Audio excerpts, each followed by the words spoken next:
Nous sommes la lumière des nations, tel que la Bible dit dans Ésaïe 42, le verset 6. Le thème de cette semaine, c'est « Es-tu membre de la foule ou disciple de Jésus ?» La parole de Dieu pour aujourd'hui est tirée de l'évangile de Matthieu au chapitre 28, versets 19 à 20, nous lisons. « Allez, faites de toutes les nations des disciples, les baptisant au nom du Père, du Fils et du Saint-Esprit, et enseignez-leur à observer tout ce que je vous ai prescrit. Et voici, je suis avec vous tous les jours jusqu'à la fin du monde. » Bien-aimés dans le Seigneur, qu'est-ce qu'un disciple de Jésus? Un disciple est quelqu'un qui a été baptisé et qui désire prendre sur lui le nom du Sauveur et de le suivre.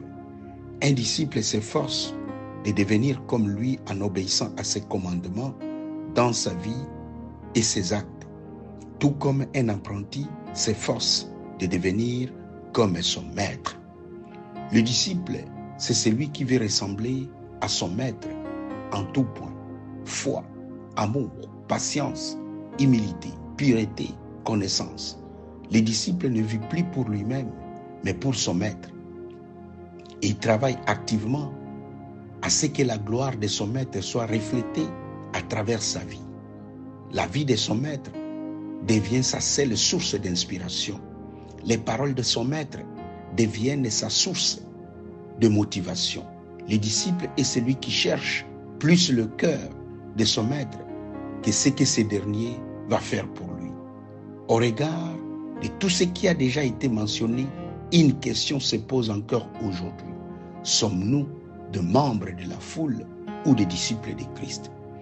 La Bible nous dit dans Jean chapitre 6, versets 66 à 69, dès ce moment, plusieurs de ses disciples se retirèrent et ils n'allaient plus avec lui. Jésus donc dit aux 12, « Et vous, ne voulez-vous pas aussi vous en aller ?» Simon-Pierre lui répondit, « Seigneur, à qui irions-nous? Tu as les paroles de la vie éternelle. Et nous avons cru et nous avons connu que tu es le Christ, le Saint de Dieu. » Lorsque Christ a demandé à la foule de devenir des disciples, cette dernière s'est détachée de lui. Se tournant vers ses apôtres, ces derniers, à travers l'apôtre Pierre, lui dirent clairement qu'ils ne voulaient pas aller ailleurs. Ils ne voulaient pas se détacher de lui. Ils ont dit que Christ avait les paroles de vie. Cela révèle clairement qu'ils ne restaient pas avec Jésus à cause du confort matériel, à cause du pain, des miracles, mais ils voyaient au-delà.